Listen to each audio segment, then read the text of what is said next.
Alright, Bant, Spaghetti Monsters, Bant, Eldrazi, whatever it is you want to call it. We played this last time on stream, and we had pretty good success with it. I've actually played a lot of colorless Eldrazi recently, and the last time we played this, it felt a lot better than the colorless Eldrazi deck has felt. Both the fact that, like, this deck has Path to Exile as well as Ancient Strengths for consistency, and then Noble Hierarch for additional consistent ramp as well as the Delta trigger. I think I definitely tend to prefer Bant Eldrazi to the colorless Eldrazi deck.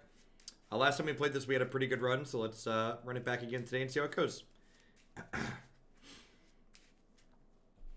I am starting early today, so I often have a class I take Jake to on Friday mornings, but Christy decided she wanted to take him this morning because it had been a little while, so I decided to start early.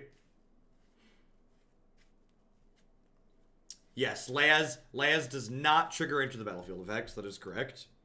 So this hand is like missing big scary Squidbillies, but like it's pretty reasonable otherwise, right? We got like double Temple, we've got a Noble Hierarch, so let's do it.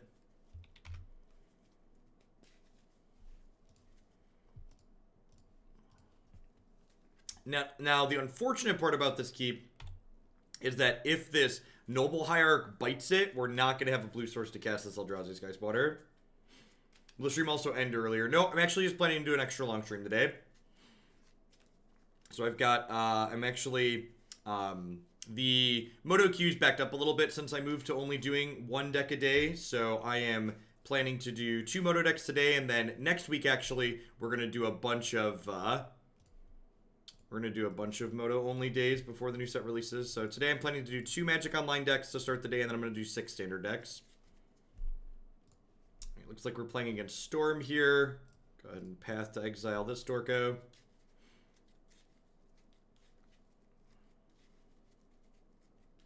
That is an exceptionally fortunate line.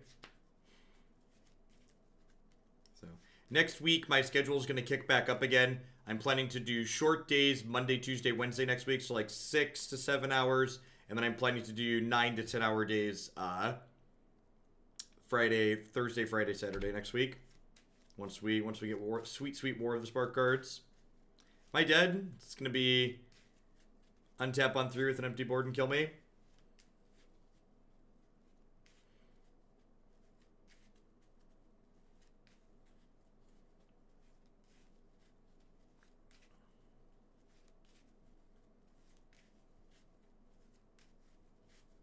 That's fine, opponent. I didn't like my board anyways.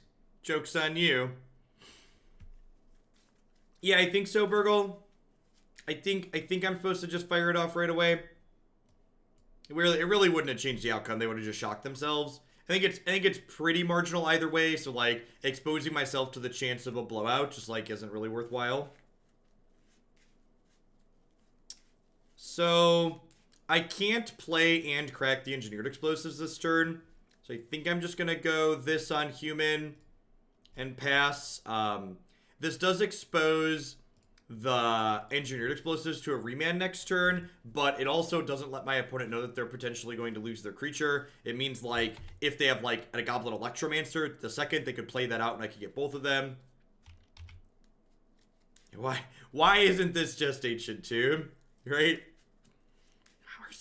We're so unlucky. Why is it an Ancient Tomb? With this draw, I'm actually going to lead on this. It's a Reality Smusher.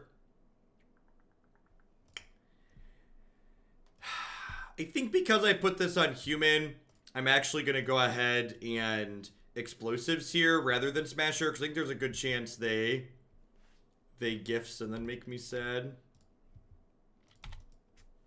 And that's why Path's super awkward in this matchup, because, like, the Storm deck can technically win without having a mana creature. So it's like, well, if you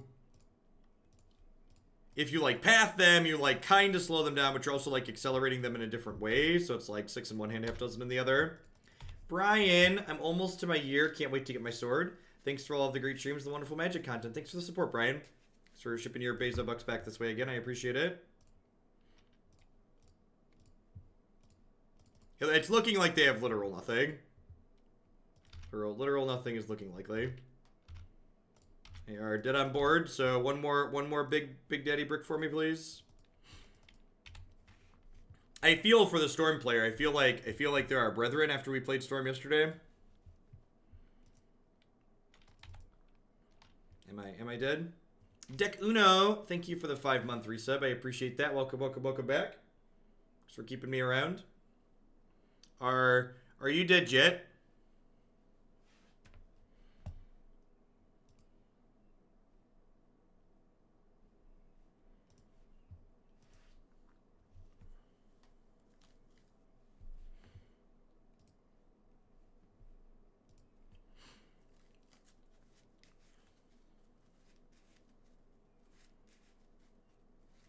Okay.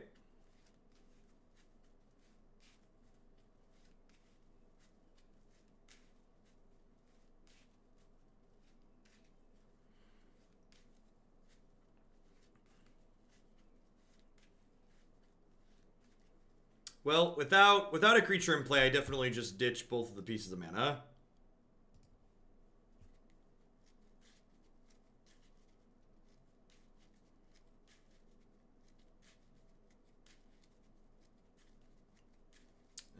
This, I was gonna say that buys them a turn, but I'm incredibly lucky, so it does not.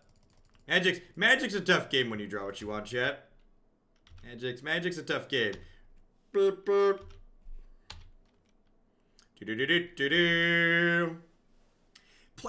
Playing decks like this is almost therapeutic sometimes. Just like, these are my big giant monsters. Alright, I'm gonna attack. Can I attack now? Can I attack with my big giant monsters now? Is that okay? How does my big giant monster make you feel? How does my big giant monster make you feel on the inside? Please tell me, opponent. This is definitely a Drowner of Hope out matchup. I think it's a Displacer out matchup. Like probably Skyspawner Stew. What do we think about this? Is this going too low? It's going too low on threats. This is down to 20 creatures. I guess Skyspawner's not really that good.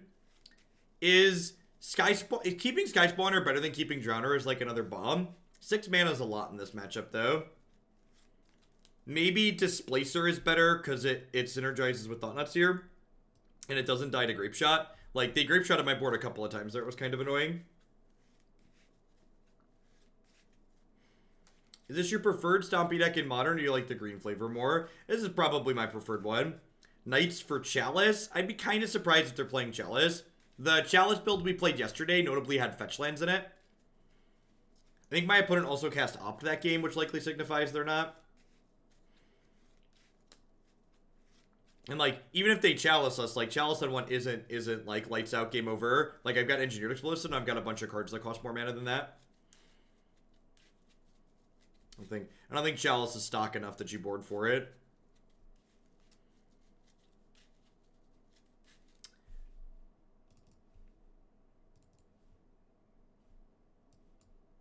I'm gonna trim one path.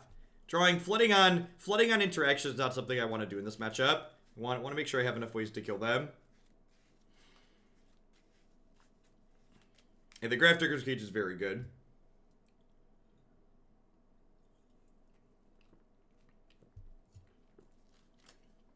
Yeah, I know the fetches are related to the Blood Moon, Chalky, but generally speaking, people are more likely to copy entire lists as opposed to pieces of lists.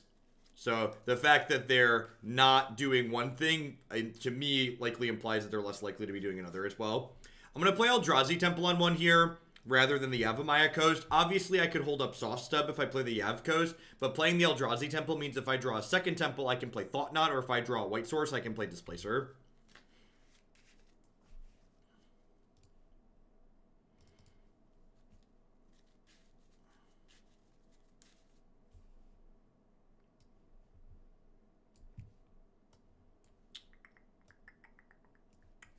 Do I need double colors at all, ever?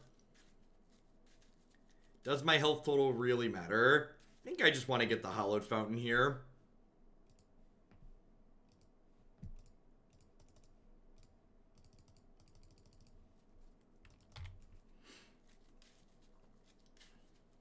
What's going on, Stimulus? Yeah, today, I'm actually doing a double spreadsheet day today. So we're gonna be doing 2 leagues. We're gonna do starting off with Bant Eldrazi here in Modern, and then we're gonna do some Legacy.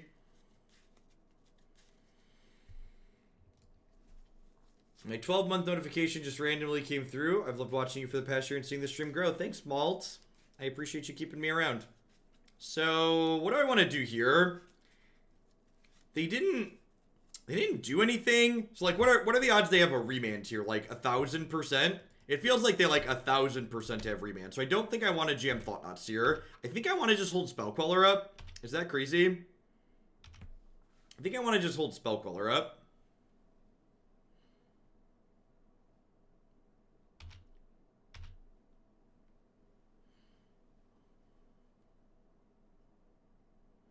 And I think I'm just, like, aggressively Quellering anything they cast.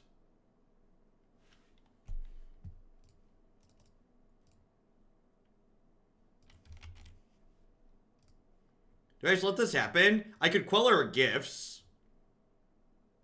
So, a lot of people in chat right now are making... So, both Chalky and Justabox, you're doing something that you really shouldn't do in Magic, which is people are assuming they just know every card in my opponent's deck list right now.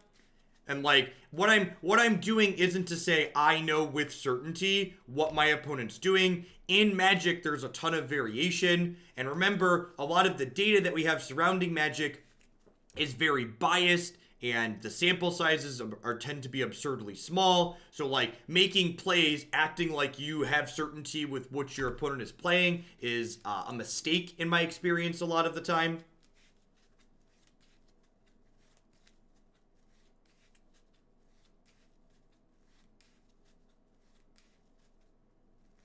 So don't make like strong assumptions. Or when I'm talking about cards my opponent could possibly have, obviously we don't have their deck list. I'm not saying they have them with certainty. I'm just highlighting cards that the archetypes generally play to talk about why it may or may not be worth thinking about things that they could have, because that's how you play around things when you're not sure what's going on.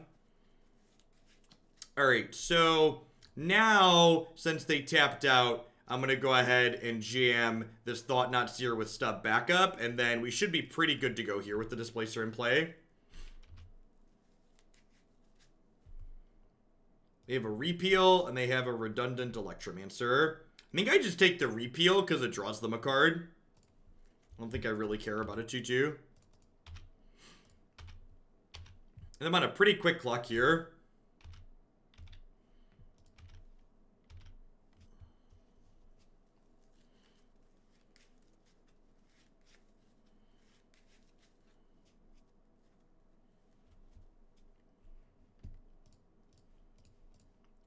How do you like my fat, stubby D, opponent?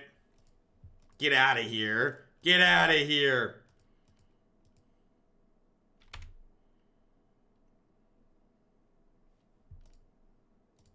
I think I'm going to Noble Hierarch, attack for 5. And then I can Spell Queller anything they do. And next turn we can just, like, Reality Smusher shove down their throat.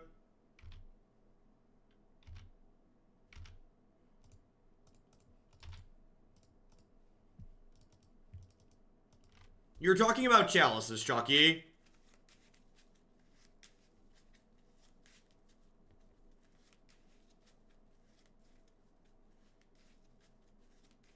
Yeah, like, another thing people, like, do a lot of the time, it's like, well, Modern is a format where people, like, come and go a lot. So, you know, my opponent could very easily be playing a Storm deck that's all cards from, you know, last year or the year before. Like, this deck has existed for a long time.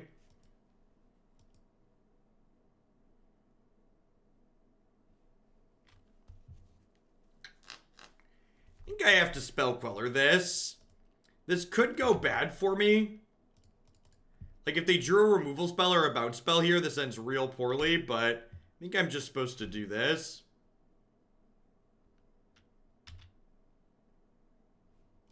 So the reason why this particular deck list is using something like a Detention Sphere or Deputy of Detention rather than Attention Sphere, is this deck doesn't have a shortage of creatures that people need to kill. So, like, if you're not blanking your opponent's removal, you tend to want to overload it.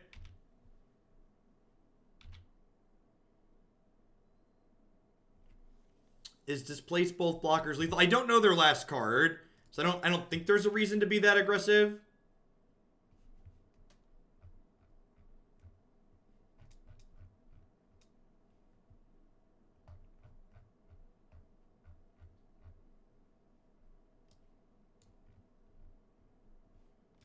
Especially when, like, I get to, like, double Thought-Knot Seer them during the draw step if I need to.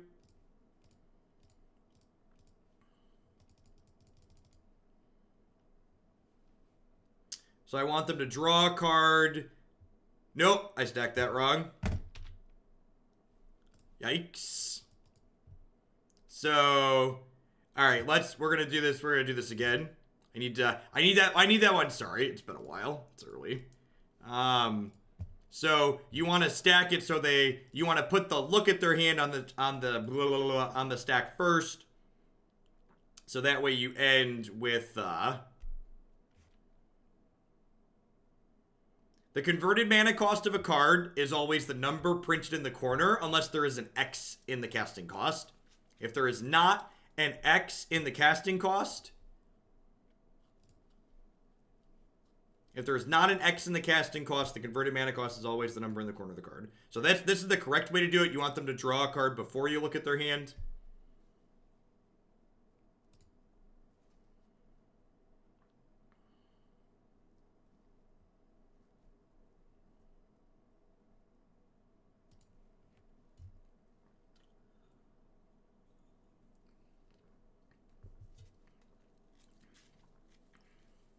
My missequencing on the Thought-Knot triggers and maybe not pushing for lethal might punish me here. We'll see.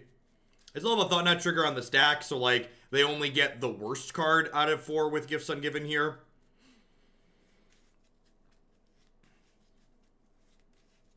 I suppose they can put bounce spells in here to threaten Spell Queller recasting the Past in Flames, which is annoying. Like if they have 4 ways to take the Spell Queller out of play, I could be in trouble.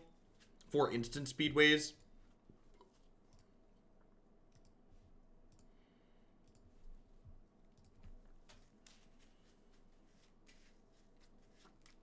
I definitely could have been more aggressive this game. I don't think I needed to. I definitely made a mistake by misstacking my Thought-Knot triggers that first time, though.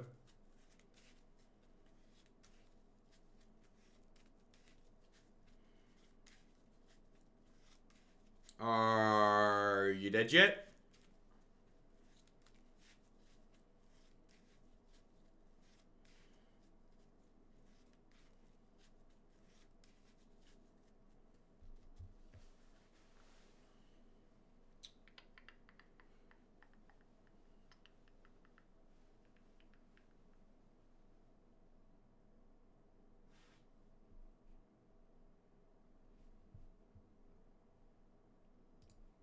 Oh yeah, we're dead, huh? Because they have the second Past in Flames. Yeah, maybe I was supposed to be aggressive and kill them last turn.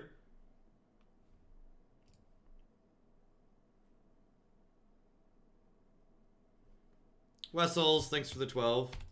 Yeah, I think we're gonna die because I wasn't aggressive enough.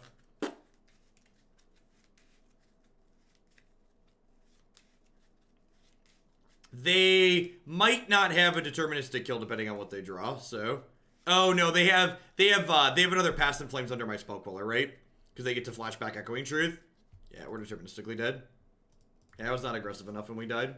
It could have also been the fact that I blinked the Thought-Knot Seer again. I technically gave them an extra draw to the Gifts Ungiven, so I messed that up as well.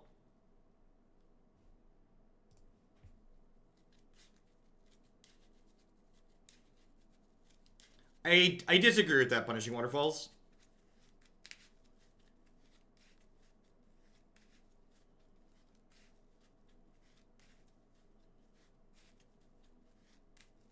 It's like exactly Gifts Ungiven, and they often sideboard down on that card. the end of the day, I probably should have just killed them, tried to kill them, even though I didn't know the last card in their hand. Sure. Rest in peace. Rest in peace sounds great with the fact that, like, they're still all in on the Gifts Ungiven plan.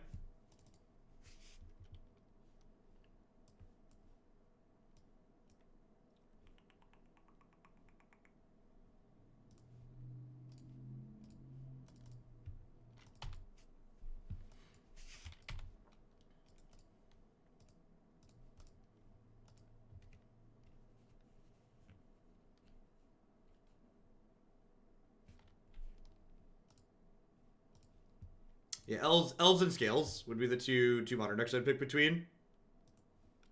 Those two decks both feel consistently powerful. Worth noting, Path to Exile is better against them when we have Rest in Peace in play, just because it having extra mana is really hard to go off when they don't have access to Past in Flames.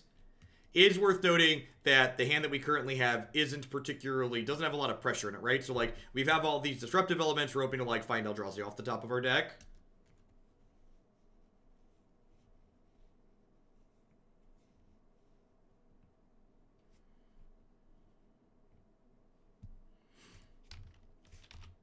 What's my favorite version of Living End? I really don't like Living End. I think it's incredibly slow and awkward.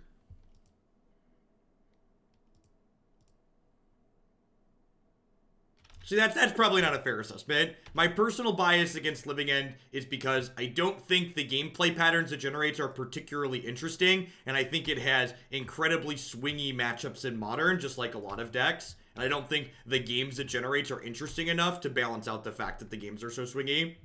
The deck has, like, really good matchups against decks that are trying to attack and block with creatures. It's just, like, unwinnable against most other things. If a deck's not trying to win by playing to the board, it tends to have a good Living End matchup. Alright, they found Echoing Truth and Pyretic Ritual. So they are going to get rid of this Rest in Peace if they want. They have a Bolt or something here. What are we tapping red for? Sure. Really just want to draw a Squidbilly. Would love to draw something that turns on Stubborn Denial. Yep. This could just be a game where, like, they have 7 cards in their hand, right? So, like, if they, we just have too much interaction, not enough disruption.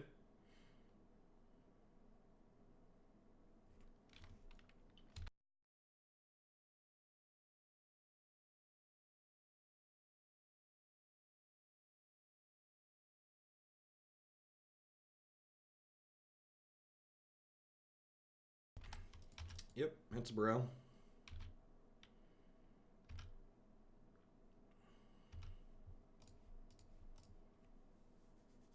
I think I want to path this rather than Deputy it. I think I'm going to hold on to the Deputy in the face of Goblins here really quick.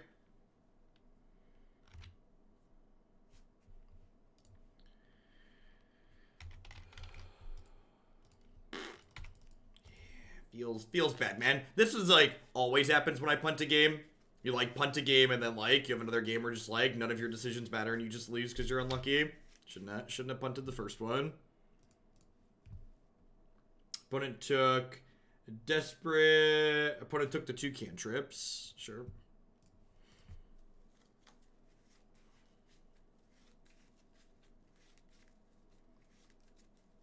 Hey, Pythrions.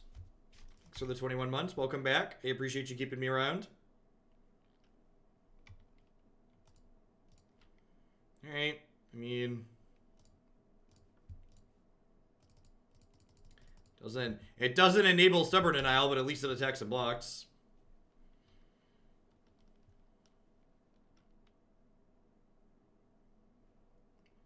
Notably, Displacer cannot blink itself.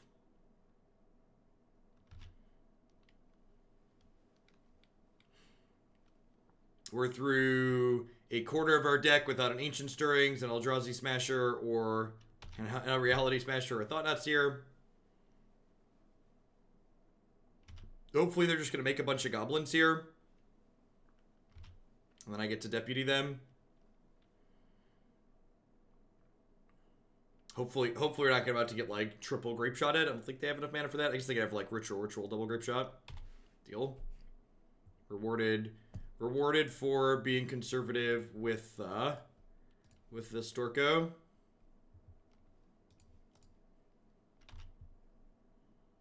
Bye, friends.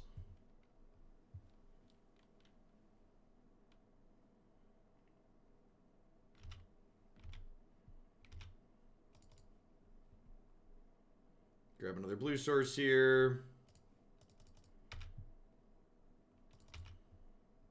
Hey, Jaden Zet, thanks for the brand new tier 1 sub. Welcome, welcome. I appreciate you keeping me around.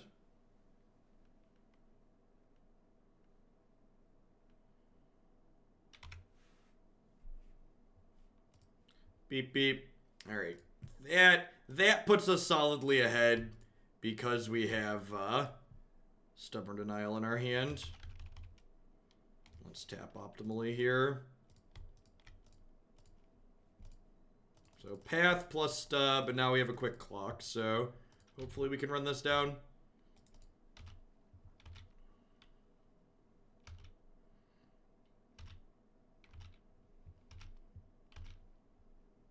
Yeah, this is like the OG modern Stubborn Denial deck.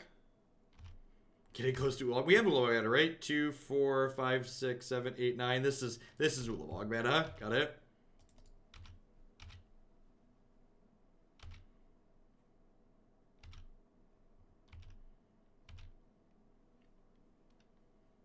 I guess I should technically play that in case they have a bunch of remans. I think I want to keep my Rest in Peace in play.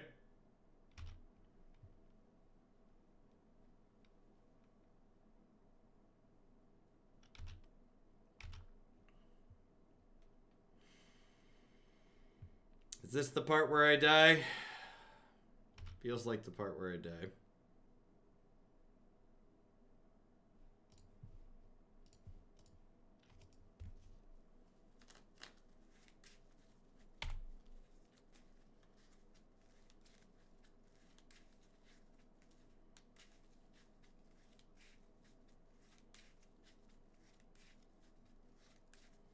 I think they have enough mana to kill us with the Gifts Ungiven here without a Dork in play.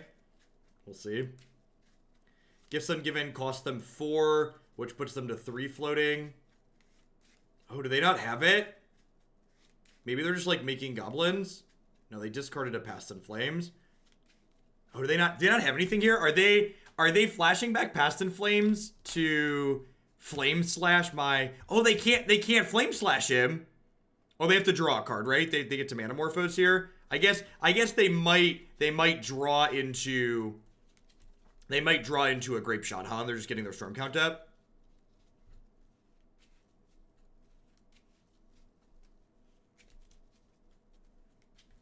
So there's only 21 cards left in their deck, so God, Manamorphose is such a good draw. We want them to not draw cantrips or Grape Shots.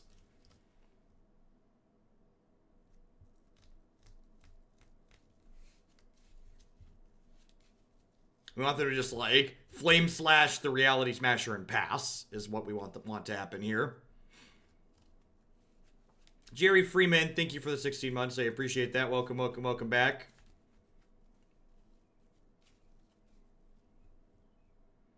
Grape Shot's 1 short of lethal at the moment, which maybe I wasn't supposed to use my fetch land so aggressively. Usually they're not this close on storm count, though. I see your comment, Flab. I see your comment. I'm choosing to ignore it.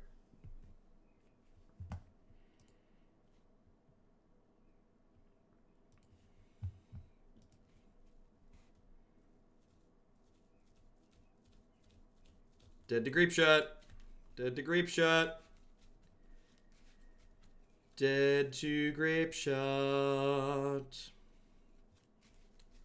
Flame Slash, Reality Smasher, and pass.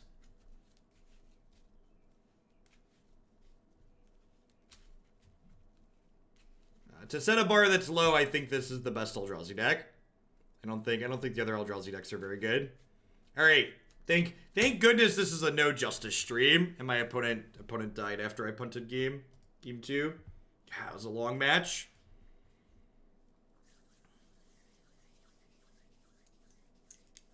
Deputy of Detention was MVP there, letting us clean up the Goblin tokens. Worth noting that he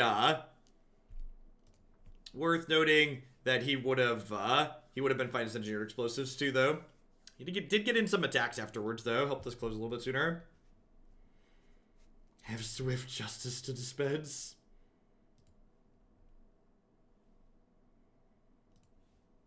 Yeah, that seems pretty good. If it draws another land, it's like turn 1 Noble, turn 2 Skyspawner, turn 3 Thought-Knot Seer. The mods have gotten slow and old, Hippity. I was gonna give them a chance to get you, but I'll do it. I got you. Whoa! I do not like change.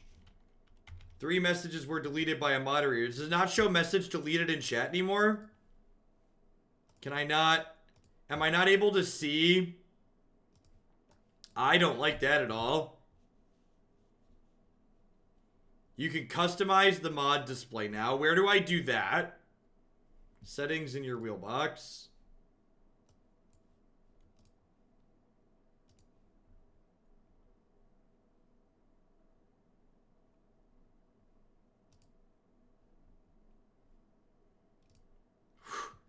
Whew. All right. I have the option. I figured it out. No, they're slowly rolling out changes site-wide.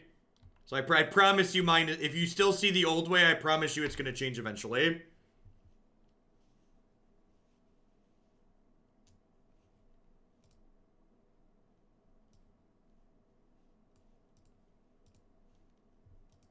They bricked off and died.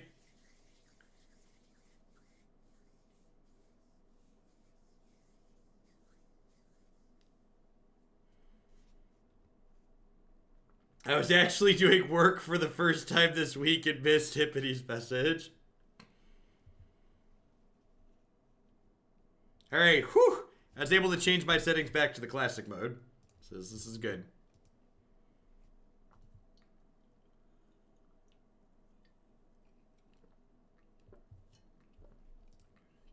Has ever been a fair deck that plays Peak? Yeah, we actually played a Jeskai tempo deck that had Peak in it for a little bit. I'd like Spell Quellers and stuff. They have cast 2 copies of Peak.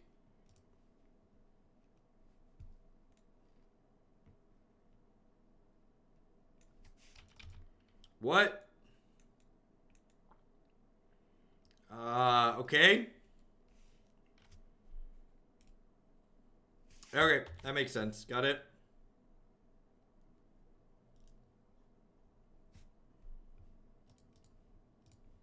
Magic's a tough game.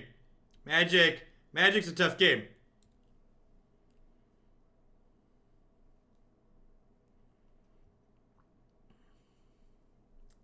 Whew. I was worried about this league going long, too.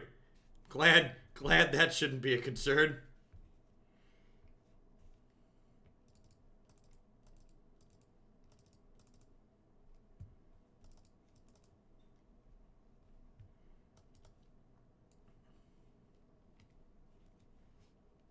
Is this a Thalia matchup?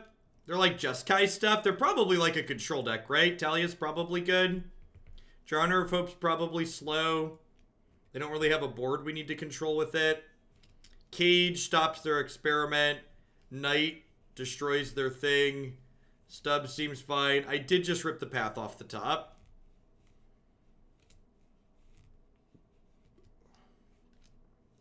Engineered explosives is this one. Maybe this isn't a Teferi matchup. I don't know exactly what they're doing, though.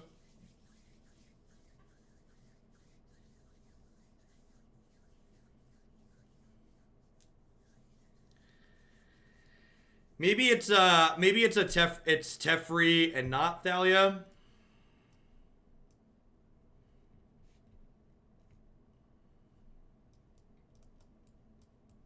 Let's try it. I think I just want like max ways to take like Platinum Angel, and Empyrean off the table.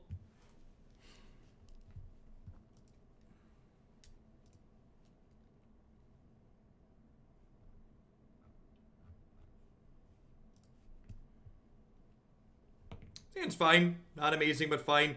I think I'm going to be a little conservative and fetch a basic forest on one here.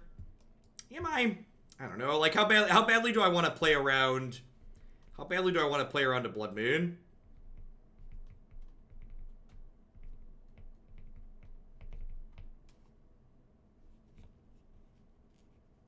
You left out a whole H. Listen, I'll say Thalia however I want to say Thalia, okay?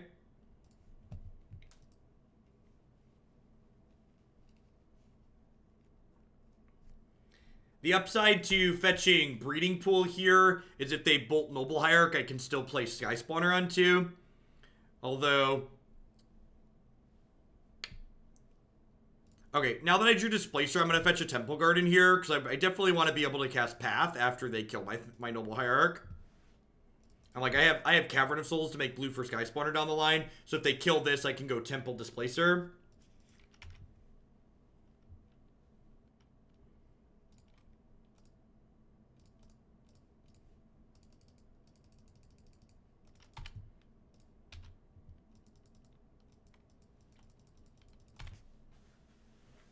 The opponent's playing some kind of Jeskai Madcap experiment brew. They have like Chance for Glory and Archangel. Sure.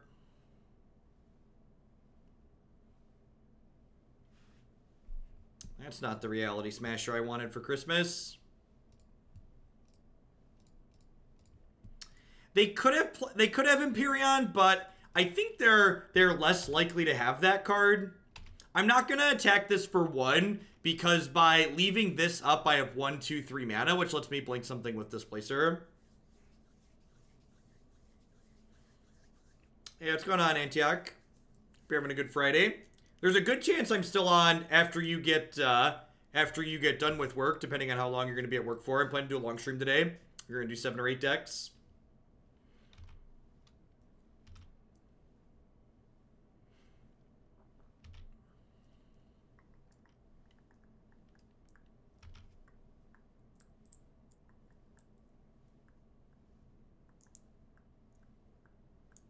We have a Vendilion click here.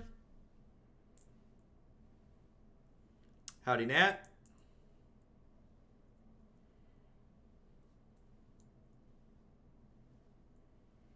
Do Americans not get Good Friday off? No, these are religious holidays.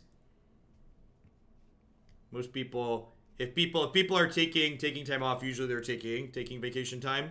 They do have click. Okay. And I have 2 paths here, so I can just let this resolve. It's not a big deal. That's true. There are a lot of Americans who just don't get weekends off.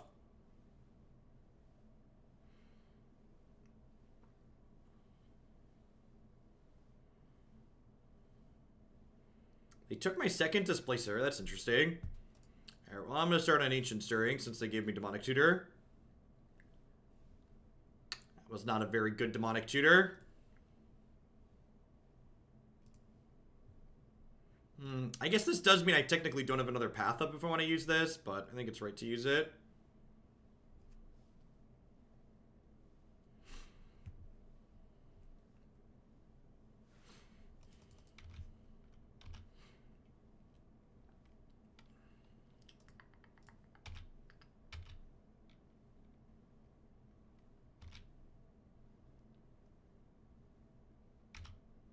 I think I want to just take Chad off the table here. I'm going to play this out on Eldrazi again, I think, and get this other Skyspawner into play. Am I supposed to get the Skyspawner into play? Yeah, I probably am. A single removal spell makes me sad. This makes me kind of awkward against a sweeper. It's also possible I'm supposed to, like, hold this Cavern of Souls to put on something else. Because, like, if they kill my Noble Hierarch or clear my board here, I can't cast the Knight currently. The fact that they're spending spot removal here actually bodes well for me, because it means that they're less likely to have a sweeper. Because if they had a sweeper, they wouldn't be spending point removal. I'm doing well, DH. Life is wonderful. It's a beautiful day in the neighborhood. That's true. They could have a Pyroclasm. That is an accurate assessment. Ooh.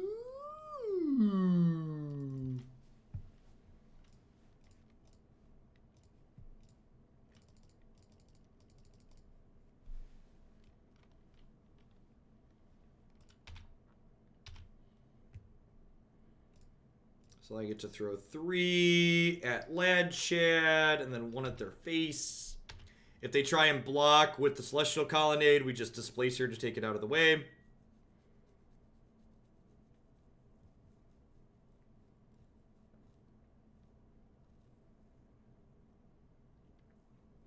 Snapcaster's a little unfortunate.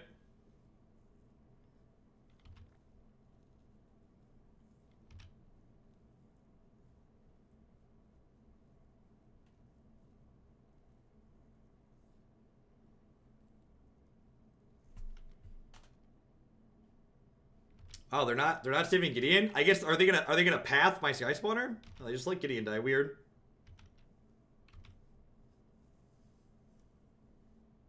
I assume they're pathing the Displacer. Alright, I'm gonna go ahead and utilize this Displacer to make another Sky Spawn token here. Probably New Vivian. I'm a sucker for a flash deck, so New Vivian doing flashy things is definitely my jam. Morning party bus? Yeah, my Friday morning conflict, Christy took care of it today. So, decided to start early and do 2 Moto decks. Had a couple people that wanted to cut things in, so decided to do 2. Rad Chad. Alright, they're out of, this actually isn't that good, right? Like, it keeps my 1/1s at bay, but, like, the Skyspawner just, like, give this a love tap immediately. Love tap, baby, love tap. We are going to do some Legacy today, Scooter.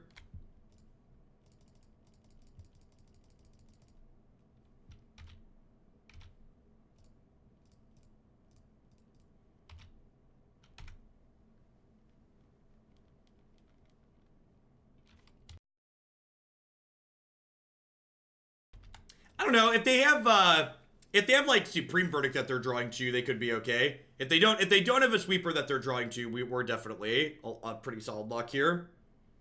What type of Chad is the new Gideon? That's a good question.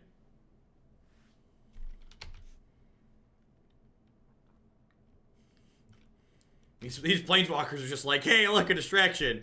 Hey, look, a distraction. Hey, look, a distraction.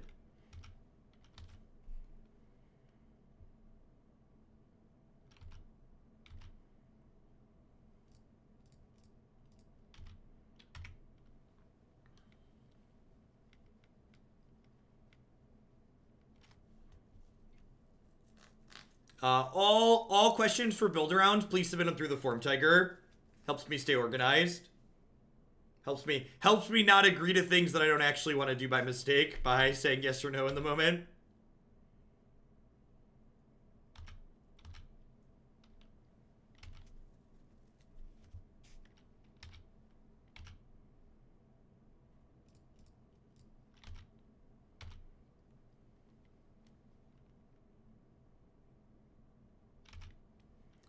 So I assume they have a sweeper they're drawing to here.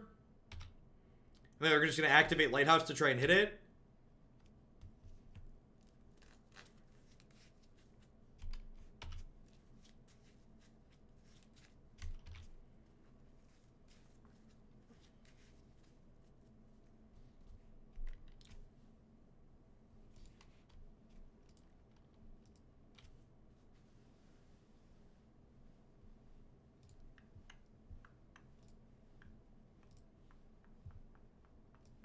Alright, 2-0. Slow and steady.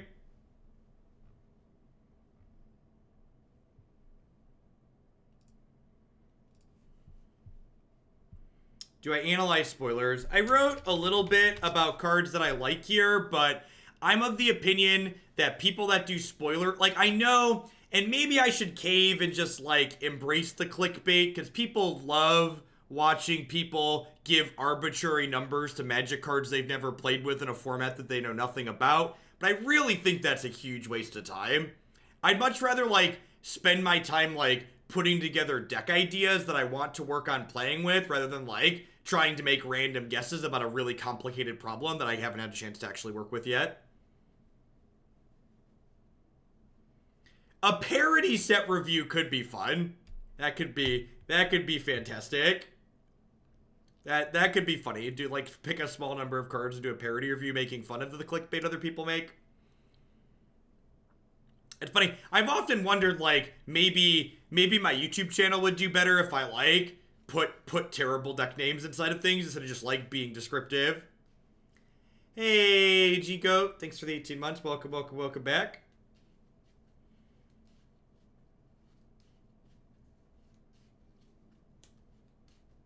I have bits for a parody review. Maybe. I don't like to make commitments that, it's tough too, right? Because, like, once the new set drops, like, I'm gonna go back to doing, like, 60 or 70 hour weeks for a few weeks. So, like, I'm kind of just, like, enjoying my lull for the time being. Like, I'm gonna take this entire weekend off again, I think. Because, like, the next 2 to 3 weeks at a minimum, I'm gonna be working on the weekends I plan to. Zach Young, thanks for the Prime support. Welcome back.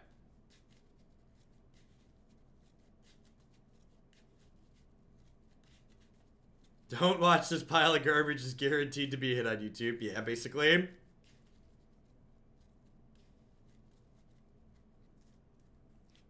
Alright, I mean, turn 2 Thought-Knot Seer.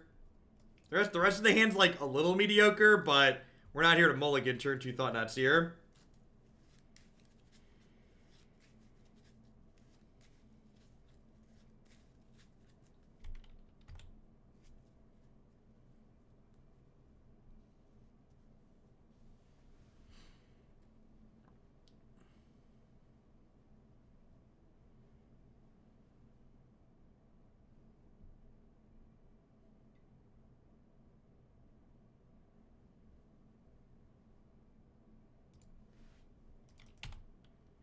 Wow, we're so unlucky having to discard a card.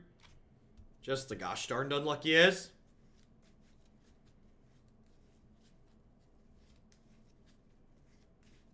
No, I think it's much better to Thought-Knot Seer. There's no, and like obviously they're gonna have like the triple 1-drop start, and I'm gonna look silly for not just double. I think it's right to Thought-Knot Seer on 2. The burn deck doesn't actually play that many 1-drops. They have like 8 to 10 at most, so like they don't have double a lot of the time, and like Thought-Knot Seer just blocks it.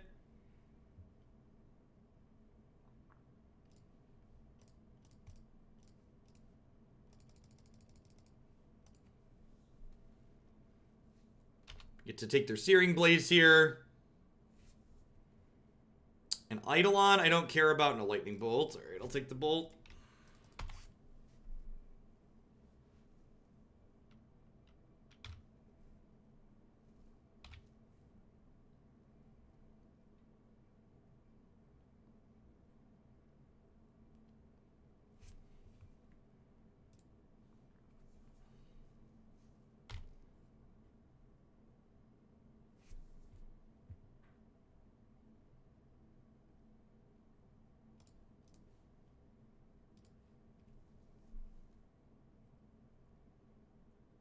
They draw Searing Blaze.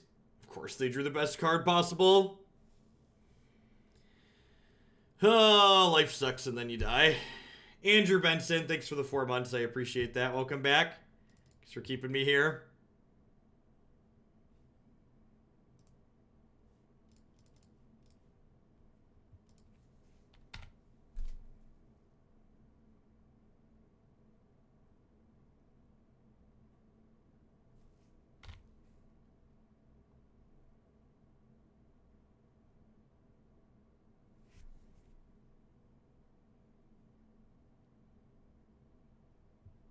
Yeah, I don't think I'm gonna cut the engineered explosives, but like, I'm definitely not like, I don't think it's right to play. I'm not saying the engineered explosives is bad. I'm just saying it's worse than playing the engineered. It's worse than playing Eldrazi Temple on 1 there. I think is in my humblest of opinions. I'm gonna start attacking with this Thalia. Just want to get chip shots in.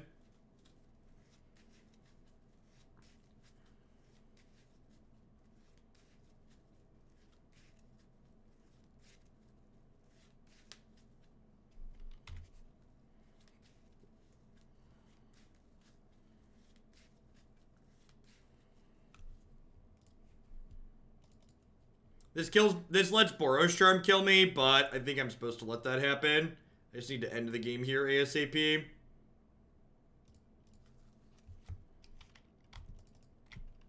All right, so I'm going to cast this with a converted mana cost of 4, with a sunburst of 2.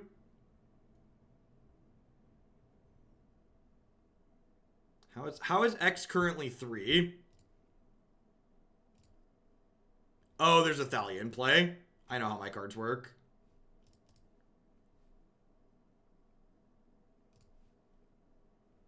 So, this lets it kill Eidolon. No, I guess I should have put it on 1, huh? Because I don't really want to kill my Thalia. It's a mixed bag. Alright. I might have made a boo-boo.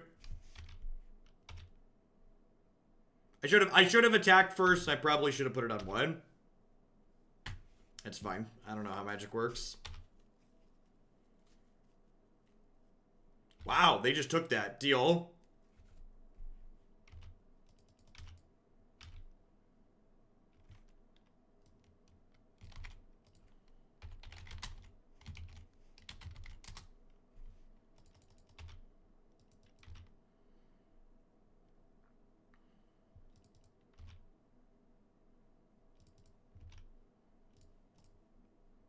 Yeah, losing my Thalia here feels real bad.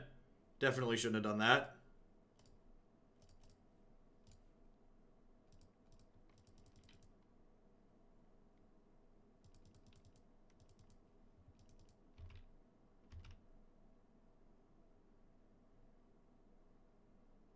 Alright, so we got 5 looks at a Reality Smasher to win the game.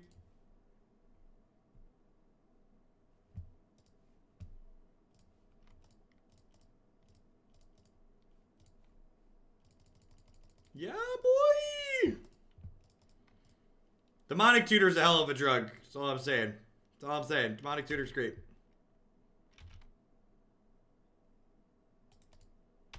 Get you. They have Lightning Helix. Lightning Helix kills me. Not playing around it, but dead to Lightning Helix. This is game 1. They don't have Deflecting Palm game 1.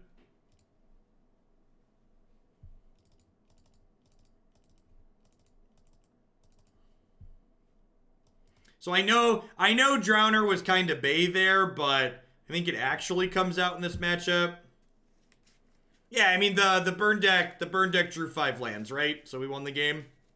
Your deck doesn't actually beat burn. Burn beats itself.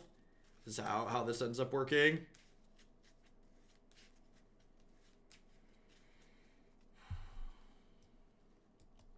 Maybe this isn't a Queller matchup.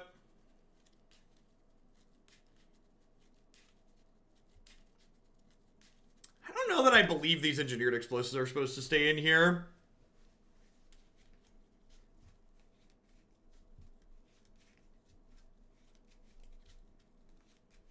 Explosive is just so slow in this matchup. And, like, I get, like, it's cute for multiple 1-drops, but, like trading 3 mana for their 1-drop that already attacked you twice is so absurdly slow. And, like, I have 1s and 2s as well, which Explosive is blowing up, as demonstrated by my Thalia that last game.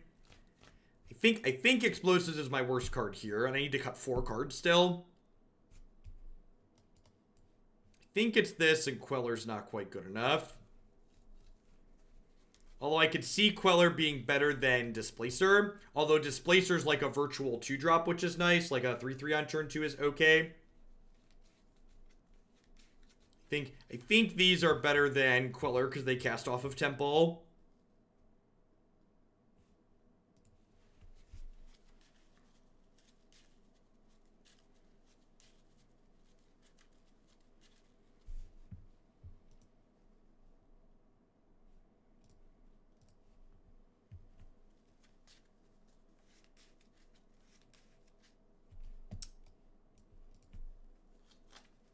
This is tough. Like, Thought-Knot Seer is easily our best card in the matchup, but my lands both deal consistent damage to me, and I don't have any acceleration. So I think the no acceleration combined with my lands dealing damage to me means this is a mulligan.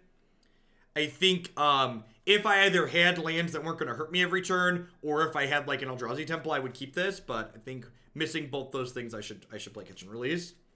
This hand is great. It's notably missing a colorless source, but that's fine. We have Demonic Tutor to find one of those. Opponent also mulligan to 5. I'm going to ship a Windswept Heath here.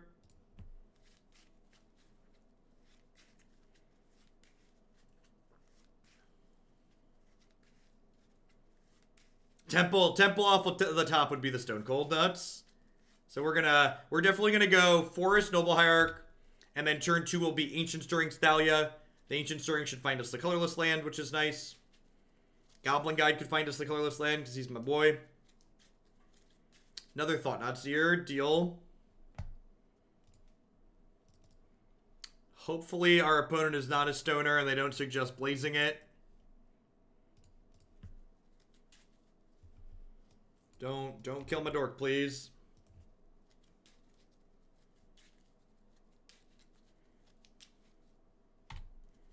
One of your finest temples, please.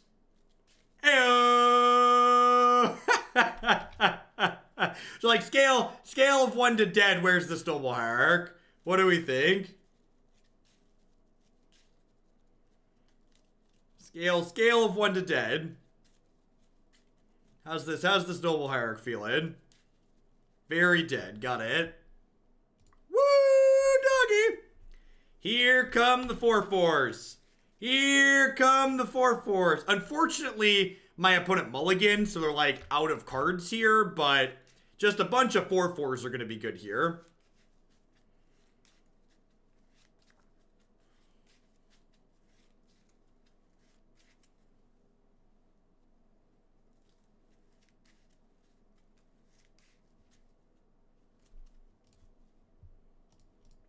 Stub's a real good draw, too. Show me Deflecting Palm.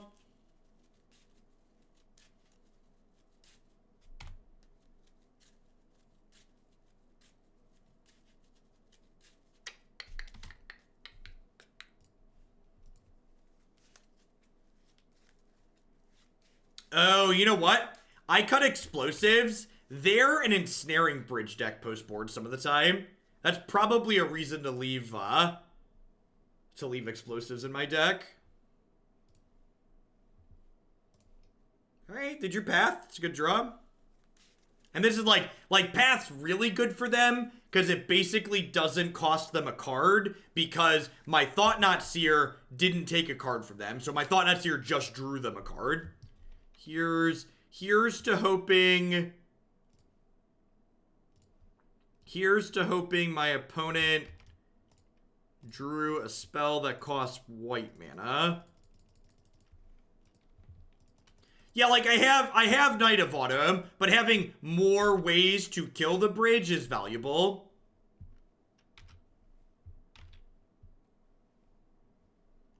I want redundancy. Also, like, Knight of Autumn doesn't get found off of Ancient Stirrings, Engineered Explosive does. So, like, by putting 4 copies or 2 copies of explosives in my deck, it's really like having 3 or possibly even 4 copies by the virtual count. That being said, coffees for closers, and these Eldrazi's are getting themselves a cup of joe. They are looking to close this game out real fast. JVL, thank you for the 26 months. I appreciate that. Welcome back. Thanks for keeping me around. I'm gonna smack them for 4. I'm gonna play another Thought-Knot Seer, and then we're gonna smash them the following turn.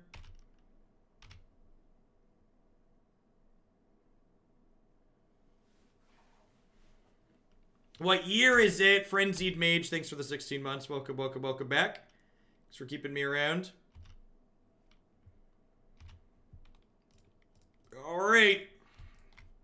Show me potato salad.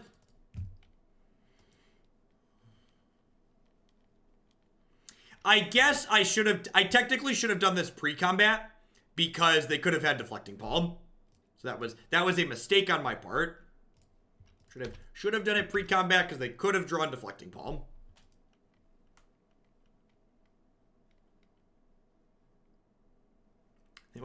I bet they drew a 5th land.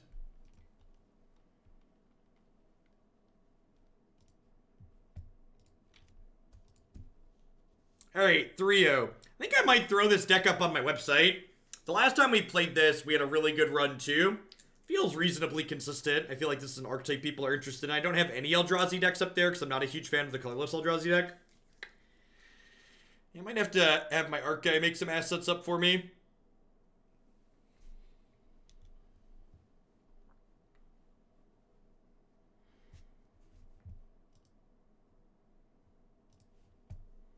Good morning, everyone, by the way. Happy Friday.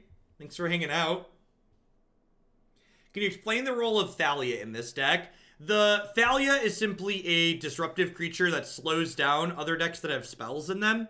And our deck is primarily creature spells, so she just doesn't impact us. So she's just like slightly disruptive. What are budget options for Cavern? Unclaimed territory.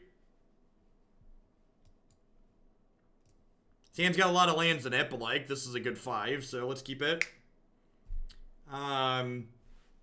So I could fetch with this on 1 to get the Shockland tap, but I'm going to try and high roll a second Temple here to get the turn 2 Thought-Knot Seer.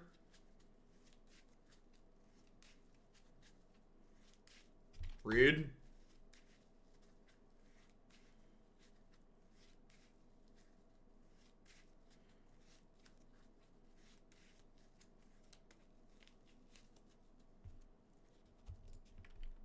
This is the part where we get Thought Seized and have no threats left, right?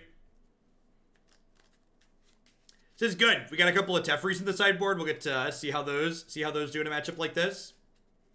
This is definitely the place we want those.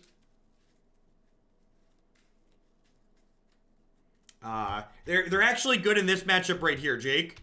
So Skyspawner and Eldrazi Displacer and Drownarphobe are cards that generate value that are good against decks that are looking to go long.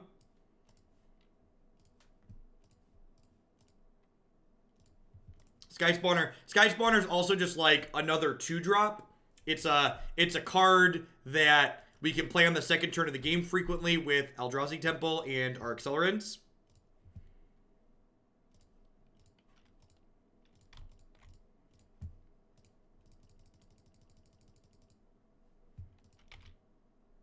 Yeah, that I agree with Burgle. We are largely in blue for Stubborn Denial and might as well play the other one since we're there. Are we dead? It feels like I'm dead. It feels like I've lost the game.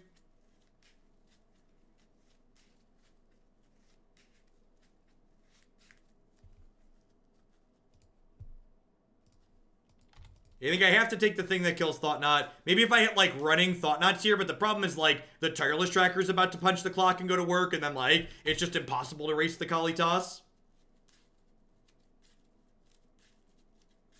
Yeah, a lot of green-black decks have been playing 2 Kalitas in the main.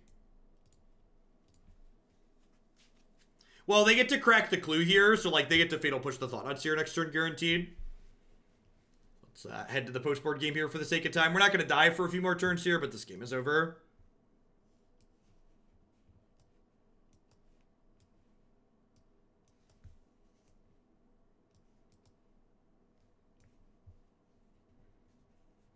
Yeah, Kalitas is like fine versus Phoenix. Like, Kalitas isn't a 10 anywhere, but it's like a solid 7 in a bunch of places, so it's worth playing, I think. Is it crazy to cut Noble Hierarch in this matchup? Can I actually go long here? Can I actually go long here? What if I just like trim 2, just like be completely non-committal?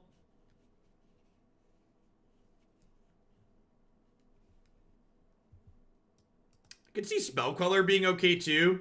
Just like protecting like Thought-Knot Seer into Queller to protect from removal. Yeah, I have like 24 lands, and I have a bunch of Ancient Stirrings, too, that find lands in a pinch. I'm going to leave 2 Noble Hierarchs in. What's your best draw versus rock? Paper. Ooh, I got paper magic cards right here. Maybe we'll be good against the rock deck with our paper magic cards.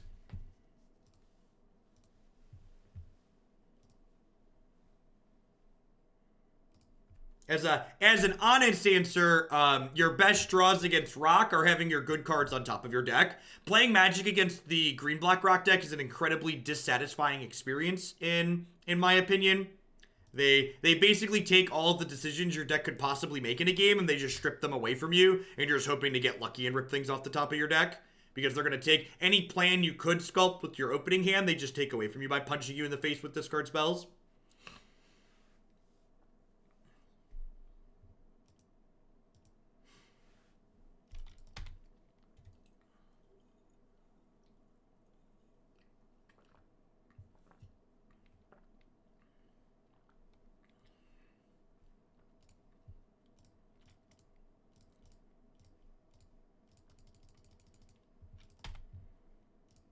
Yeah, I could see that, Burgle. Like, maybe we just want a couple of drowners in the sideboard as top end for when we want the top end. You just want the stubs in the main.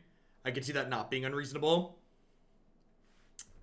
Remember that time when I said you just don't get to plan and have to draw things off the top of your deck? Welcome to Modern.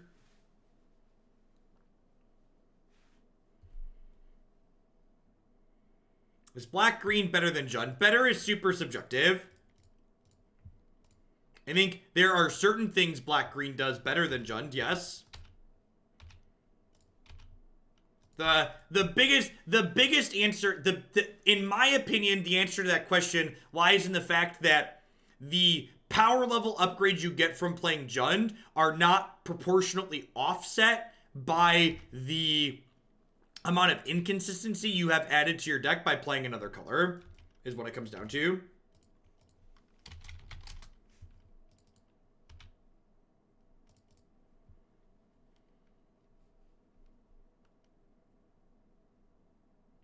Little magic history there for the people not familiar with rock archetypes.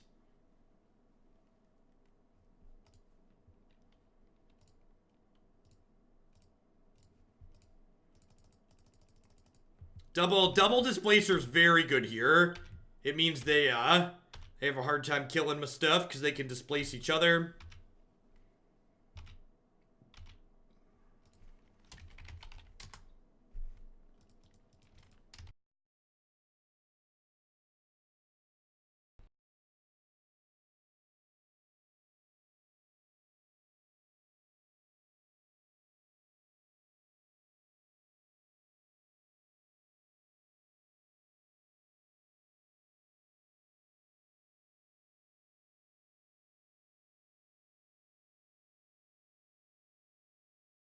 I'm muted. Whoops. We are very streamlined. I don't like to make people work or guess for things that they want. Much prefer it just all be accessible. Ferocious Ferret, thanks for checking in for the 3rd month. I appreciate it. What you missed there while I was muted is when they cast the Kalitas, I said they're dead on board. And then I made a bad children's rhyme. All right, yep. Any hand with lands and spells you keep against the deck full of discard spells. I'm just like, well, these are my cards. Please don't take all of them away. Man, boarding out 2 Noble Hierarchs is great when one of your remaining 2 is always in your opening 7.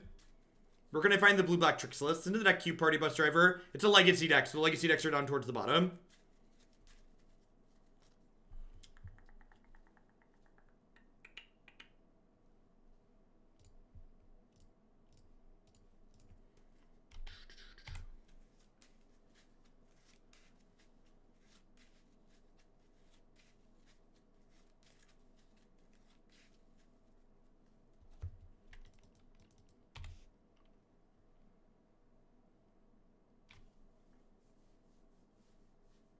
Man, we only got single discard spelled this game.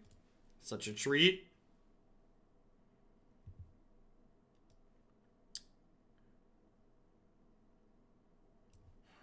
So, I could take Eldrazi Temple here, but I think I'm supposed to take the Thought-Knot Seer. I have two shots to draw another land to curve this into this, and I think that's ideal. I think it's worth shocking this in here, because if they play a Liliana on 3, I definitely want to be able to Stubborn Denial it. It feels bad to put those cards at the bottom of my deck for sure. I think the new Mulligan's been great. I think it creates less crap games of Magic. You know what my big complaint about the new Mulligan system is? My big complaint about the new Mulligan system is the fact that I can't keep a sketchy 6 and then die to variance and complain that I'm unlucky. Now I have to make educated and informed decisions during the entire mulligan process instead of just being like, nah, we're on the draw with the scry, it'll be fine. I have to actually play good Magic or get punished. It's terrible. Just the stone cold bratwurst. All right, there's 2 creatures in my bin. It's just easy trophy, right? Easy trophy. There is not a scry. Human beings hate change news at 11. Wow, they not only did they keep Bitter Blossom against me, but they cast it there. So that was the stone cold worst. So not only was it not the 4th land to smash Smusher them to win the game guaranteed, but it was a 6-drop. I guess the Drowner of Hope's gonna be good at some point, but if we'd have hit the land to Smasher them there, this game would have been over. Like, we would have hit running lands to go Smasher Drowner, which has been one on the spot. If we hit the land next turn, we could still be in an okay spot. This is the Scavengling Ooze. We're looking to dodge like Tarmogoyf and Tireless Tracker. New mulligan rule requires skill. I'm out. Yep.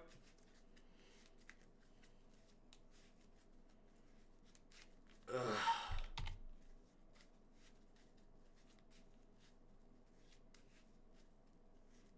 Thinking and skills are my least favorite things. Are you a Tron player? Lol.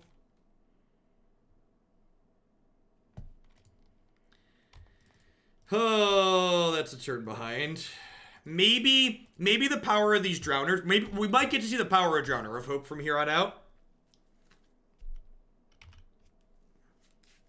Was thinking about this. Given our hand, were we supposed to leave them with the trophy to get the land? That is an interesting thought. Oh, that's so brutal. Oh, the Field of Ruin puts us 2 away from casting this Drowner.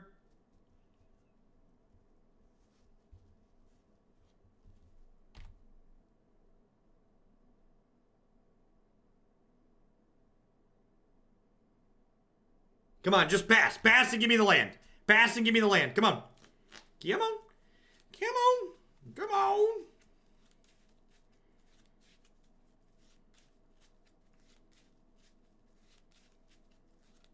I think Burgle might have been right about leaving them the trophy and like taking the Scoos. I could see that because the Scoos is going to gain them a lot of life here.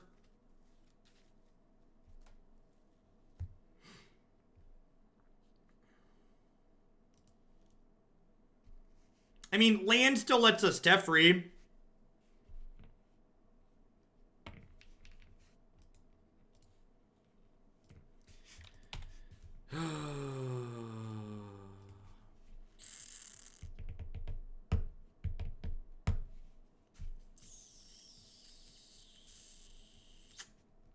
Onward, upward, backward, forward. He is known for his excellent timing. Yep.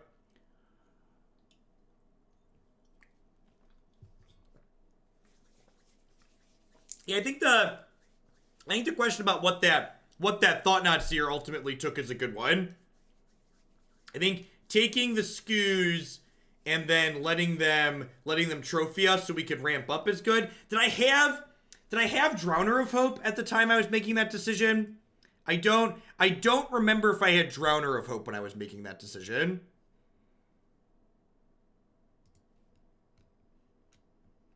Yeah, if I had Drowner, I'm probably supposed to take the Scoos.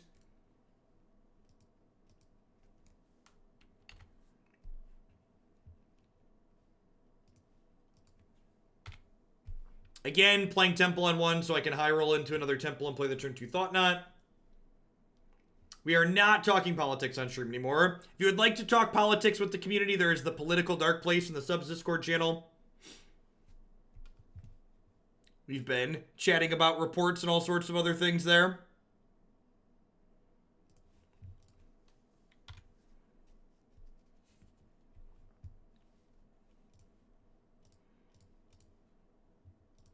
Yeah. Link your Twitch and your Discord account. You can pop on into the Subs Discord here. Right on time, Noble Hierarch.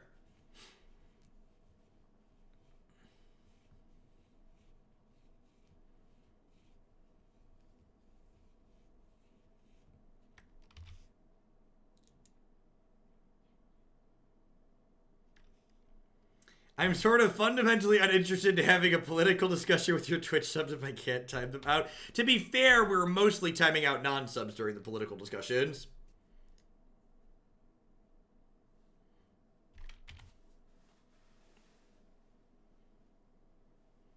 Yeah, could be Storm, could be a bad control deck. We'll play Cavern next turn and find out for sure. Sulfur Falls is likely indicative of not Storm, but it could just be a budget mana base. Hey, Brock Speed, thanks for the 9 months. I appreciate that. Welcome back.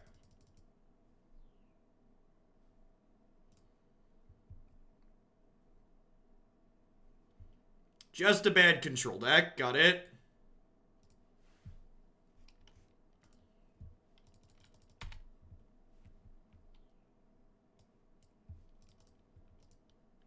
To get a playmat signed, if you get stuff sent to my PO box, I can sign it and then send it back to you, Scooter.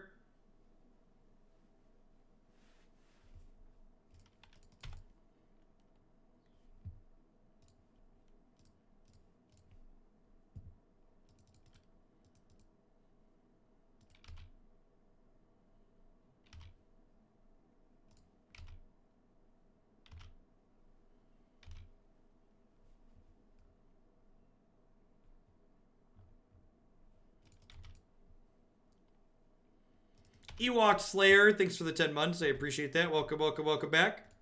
Thanks for keeping me around. Yeah, looks like Blue Moon. I agree. And our deck can't beat Blood Moon, so we're probably not gonna try. I'll try and get under him. Yes, you would not be the first Tron lands I've signed. There are people that aren't subscribed. There are a few. Couple, 2, 3. You can literally EE Blood Moon off the table right now. Kinda. Until they anger the gods. I appreciate you helping fix the there are people not subbed problem. Thanks for your generosity, Scooter. Hope you're having a good start to your weekend. Welcome to our 2 new members of Hooglandia. Enjoy the gift of gab. If I send myself to your P.O. box, how long do I have to wait? Asking the real questions.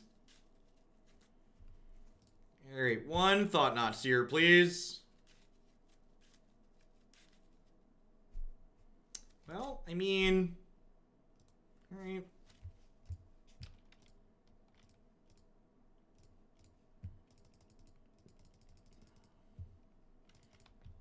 Yeah, I mean, Displacer plus Thought-Knot Seer is not a bad combo. They have Snapcaster Mage and then 3 cards I don't know at the moment. They can Snap Anger to clear the Displacer if they'd like, which they might have to. Displacer plus TKS is really good. If they find a Lightning Bolt, they put a card on top there, so I wouldn't be super surprised to see me get, like, Bolt Snap bolted.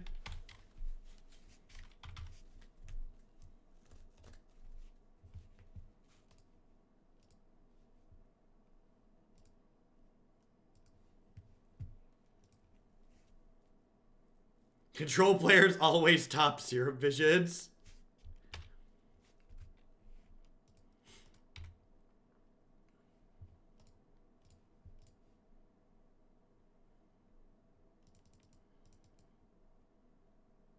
If they flash in Snapcaster Mage to block, am I pathing it in response?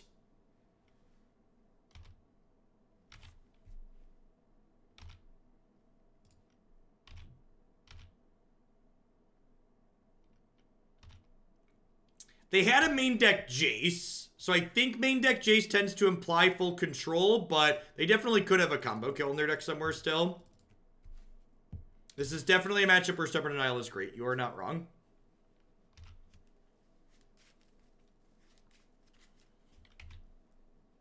Want to put a card on bottom that time. Alright, well, Snap Anger does not get them out of this. They need a Red Source plus a Bolt, and they could be in a good spot, or Red Source plus a Braid. If they have Red Source plus a 3 damage burn spell, they can Snap Anger plus finish the Thought-Knot Seer with the removal spell. Baku Visions implies that they don't have it.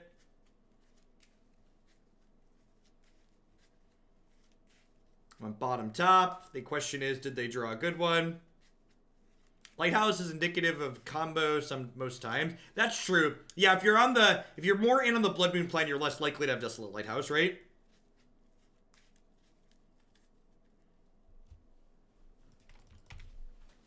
They could have a Cryptic command here to buy themselves a turn.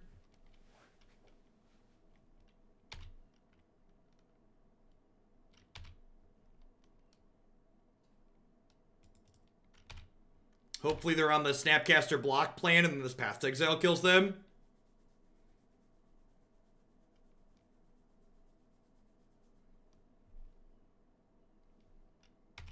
Rude.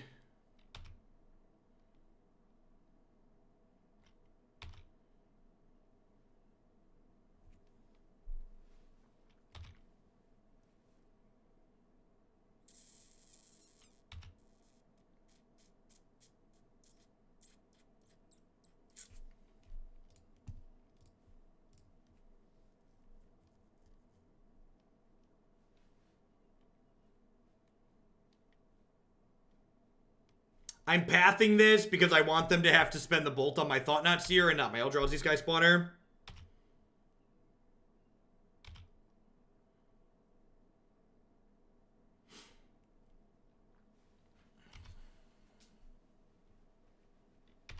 I think I'm going to hold this now because it's lethal on its own after they anger my board away.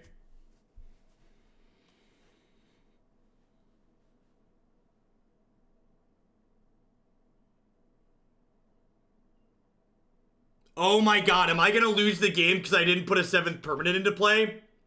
I'm going to lose the game because I didn't put a 7th permanent into play.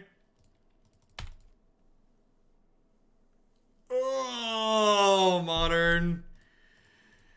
Oh, I wasn't sure what I wanted to put this Cavern on, so I just elected not to play it.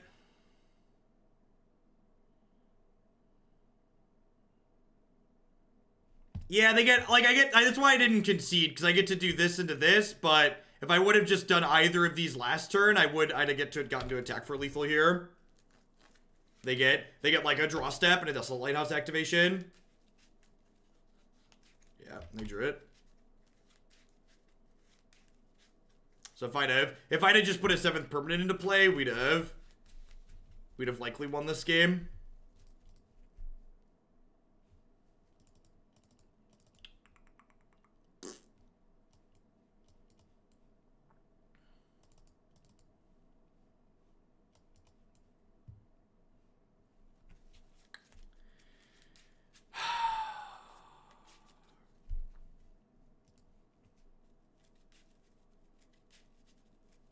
If you played it out, they would have just angered. Like, you know they have an Anger of the Gods, Greg? Like, do you know they have an Anger of the Gods? Like, maybe holding the Noble Hierarch was probably right, but like playing the Cavern of Souls out was almost certainly correct in the face of them likely being a Through the Breach deck. Is what I should have done.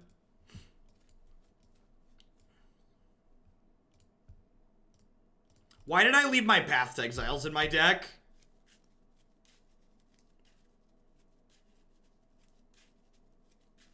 No, they already cast that one, Greg.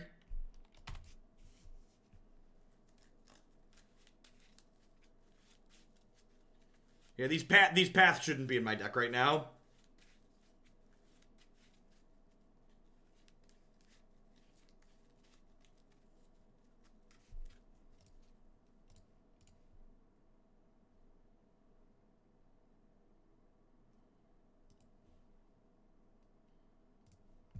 I think I just want to smash them and not dick around with Thought-Knot Seer.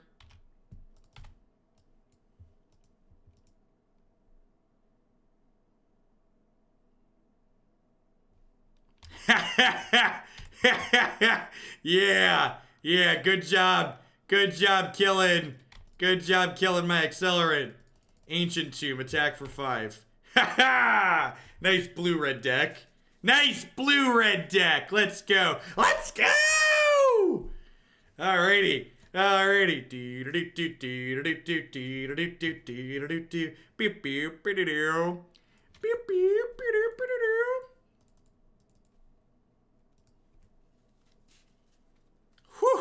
right. This is why it's nice to play decks like this, because like when you punt or get unlucky, there's games that you just like auto win to make up for it a little bit.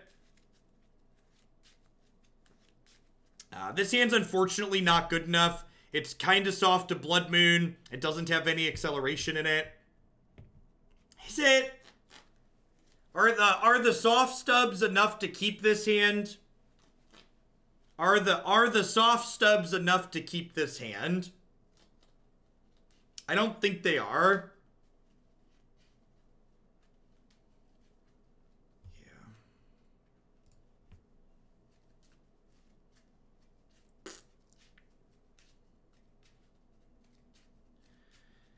This hand's not very good either.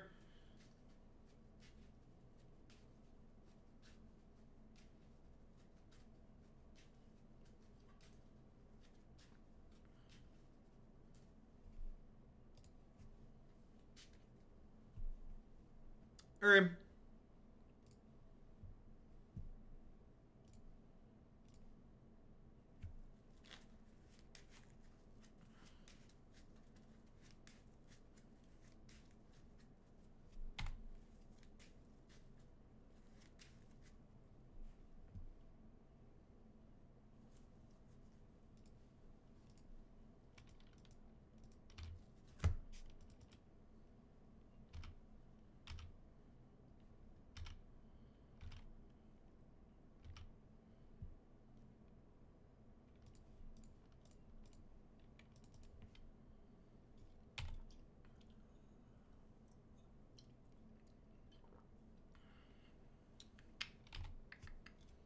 This is the part where they like... This is the part where they like play turn 3 Blood Moon to punish my aggro stub. And I concede.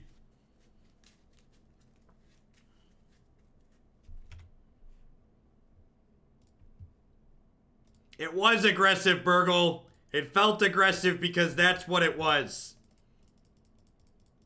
That felt like a I want to play Legacy stub.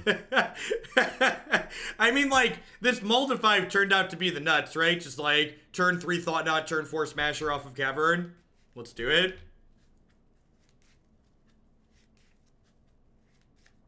What you got over there? Wow! Wow! They had Blood Moon, and my aggro stub scared them. They thought I had another one because I aggro stubbed them. Woo! You played yourself. I was gonna concede, opponent. I was done. I was out of here. Whew. All right. Cooking with gas. Let's do it. 4D chess, exactly. Watch them like slam a second Blood Moon here. Just like GG, super dead.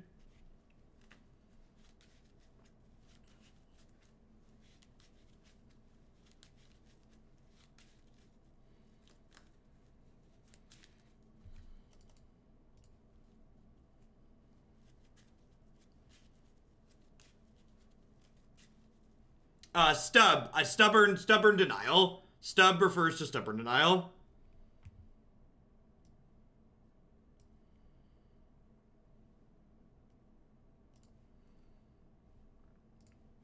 Alright, so they have a Braid, Snapcaster, Remand in their hand. Hey, Kronkskis, thanks for the host. I appreciate it. Hope you had a good stream. So do I play into the Abrade here? I feel like I don't, right? I feel like with this Eldrazi Displacer draw, I just like play this Reality Smasher and pass. Is that crazy? I feel like that's not crazy.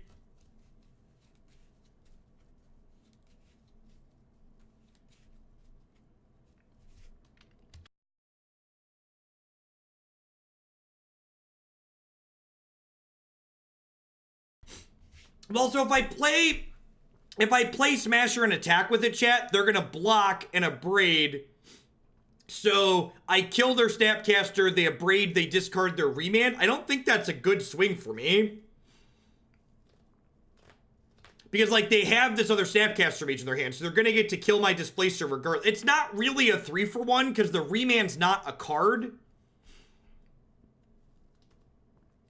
Yeah, like, if I'm not, because they have the Snapcaster Mage here, throwing my Reality Smasher away to the Abrade isn't getting rid of the Abrade. So I think I'm supposed to do this and then just pass.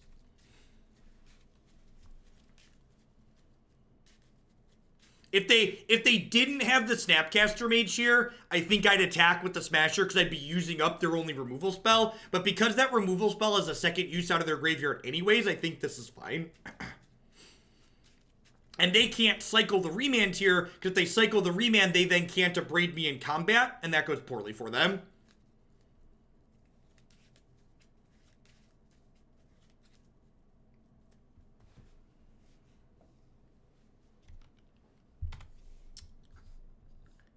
I think the ice is kind of a mixed bag here, because I've got Eldrazi Displacer.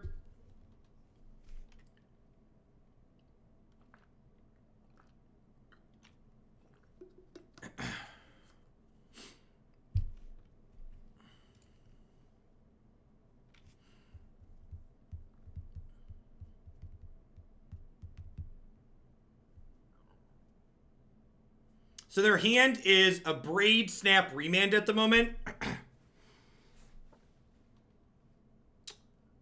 Now, I think I like attacking with Reality Smasher. Because if they want to block plus kill this with Abrade, I then get to play Displacer, blink my Thought-Knot, take their snap away from them. Do I just pass now? I think I just pass now. I think we just like sit here and play cat and mouse, right? Like they're taking chunks of 5. Because if I play the Displacer, they're gonna Abrade it, which takes a counter off their TT. I could blink the Thought-Knot Seer to like take their Snapcaster Mage, but the thing in the ice is still kind of scary. Maybe I'm fine with that. It lets me play the Knight of Autumn this turn. No, it doesn't because I'm blinking it. So do I want to play Displacer and get it Abraded to blink the Thought-Knot Seer and take their Snapcaster? Well, but then I can't blink the Thought-Knot Seer, Burgle. So I can only blink one or the other. So if I play the Displacer, then I can't take their Snapcaster away, and I want to take their Snapcaster away.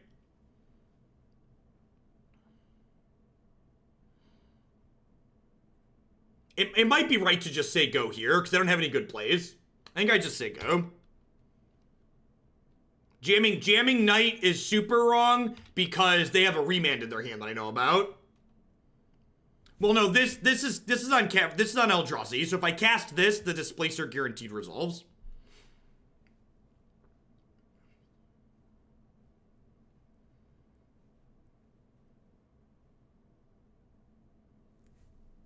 Yeah, a Thought-Knot off the top would be absurd. Another Reality Smasher off the top, also pretty okay.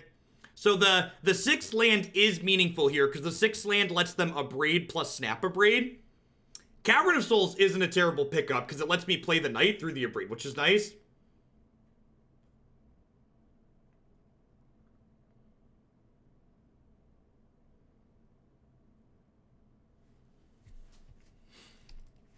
So I just run the Reality Smasher attack back again. Drowner's not in my deck, Seth. It comes out against clunky combo decks like this.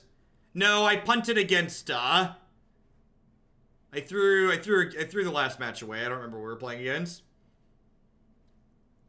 Flailing Quail, thank you very much for the brand new tier 1 sub. Welcome, welcome. And Platinum Happy, thanks for the 2 months. Welcome, welcome, welcome back. Oh, we stumbled and died against Rock. I didn't throw it away. We stumbled and died against Rock. Well, so like it's worse this turn because if they Abrade my Reality Smasher, they can Snap Abrade this turn too, which makes it less good. I think it's probably still the line. The fact that I can Cavern and Knight makes it a little bit more appealing. And they know about this Displacer because I picked it up off at Ancient Stirrings earlier.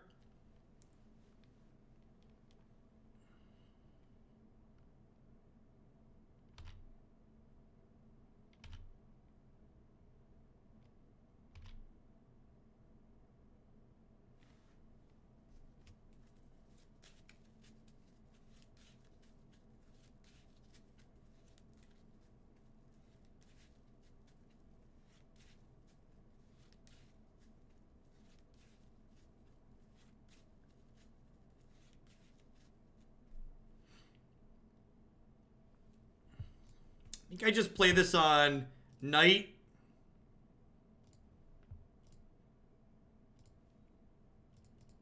No, I don't think I want a Displacer, right? I think I just want to play the Knight. Yeah, Cavern of Souls is a messed up Magic the Gathering card. It's really good. Now, the Thing in the Ice is pretty unlikely to flip next turn, Burgle. Their hand is Abrade, Snapcaster, Remand, and this is at 4. This is on 4 counters. Temple does count for 2 for Eldrazi abilities. So these are Ancient Tomb for activating Displacer too, which is nice. So I assume they're going to Abrade, discard, Remand, kill the Smasher. They might activate Loot House before they do that. So if I cast Eldrazi Displacer this turn, my opponent would Abrade the Smasher in response, and then snap, target the Abrade in response as well, and then Abrade the Displacer also. So I wanna wait to play the Displacer until I can use it to reset the Thing in the Ice. Because if I keep this Thing in the Ice from flipping, we're gonna be in a pretty okay spot.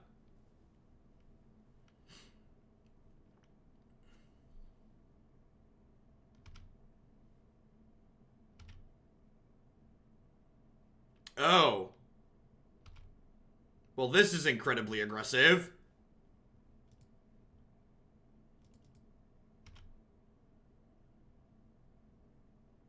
I mean, is this even that good? Like, they hit me for 7, but this isn't even good, right? Like, I just played Displacer and, like, reset their Thing in the Ice next turn? Like, why is this line good? I guess it resets my board. It's, like, less bad for them. But it, like, uses up their removal that they could be using on my Displacer. Like, I feel like this line is fine for me. I have more than enough health for this to happen.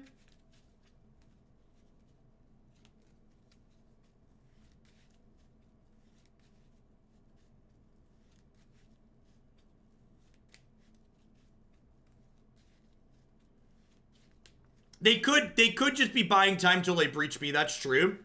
They know about the Displacer. I got the Displacer off of an Ancient Stirrings earlier. They know this is my last card.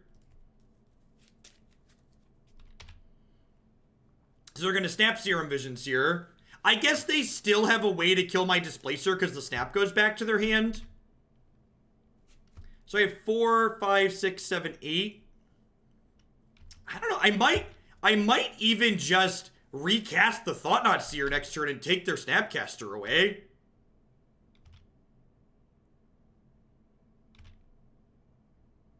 They could have Blood Moon. Blood Moon's a reason to take this line.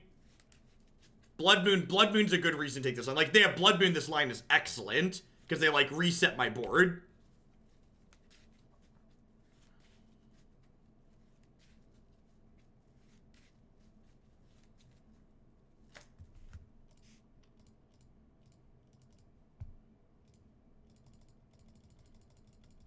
Maybe because of this line, I should have gained 4 with this.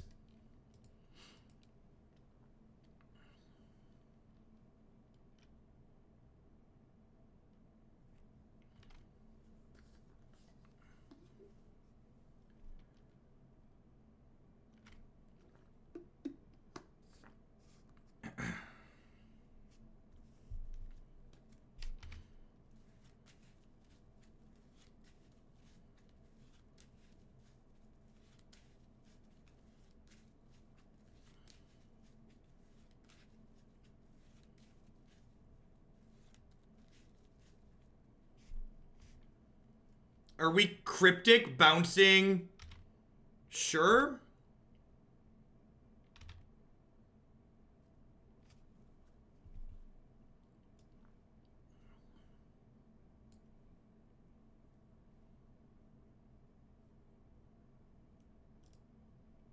Alright, and now I just cast this again and take the Blood Moon, right?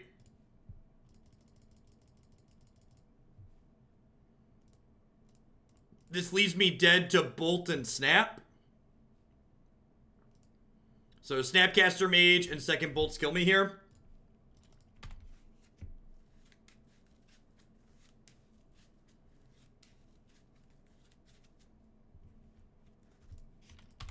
No blocks.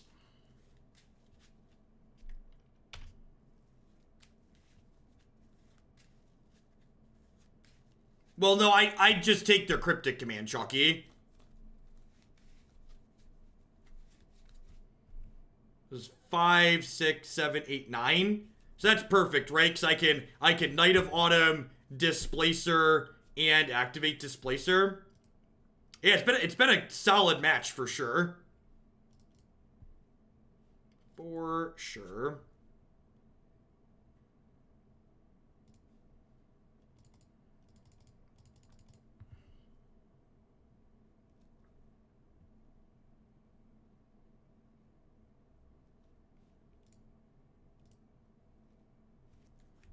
No, I don't think so, Burgle. I don't think Double Displacer really does anything, because I'm obligated to displace the Awoken Horror, so I can't save it regardless.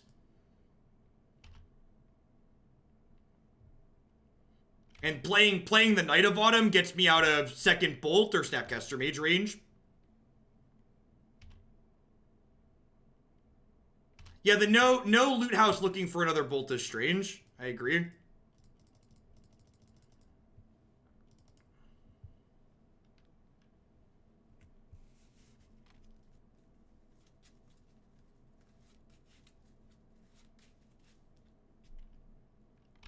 That's interesting. Okay. Deal.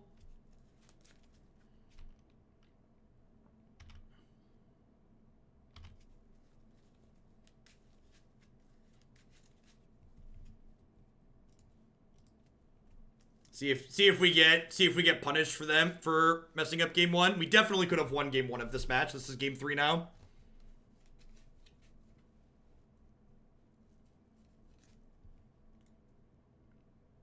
Tap all creatures your opponents control, draw a card. Maybe they don't realize this resets this.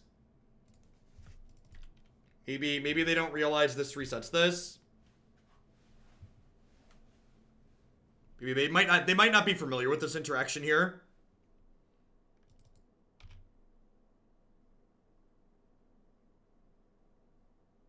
I mean, at the very least, they should know that this taps this, right?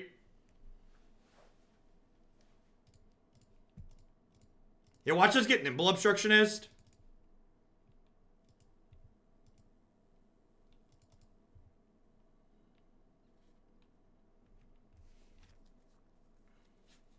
Scale of 1 to dead. What are we working with here?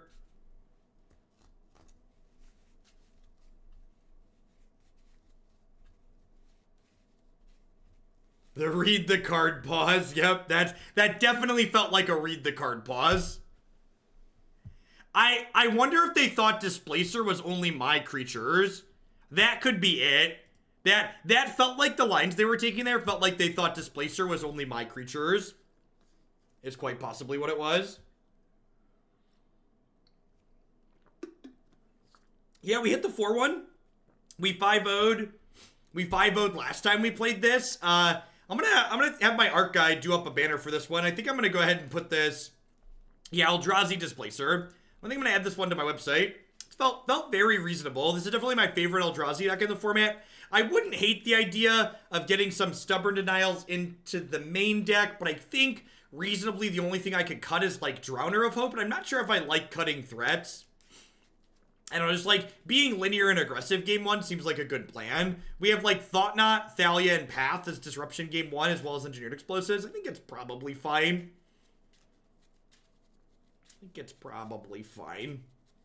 Yeah, looking to cast Squidbillies, I would recommend this configuration.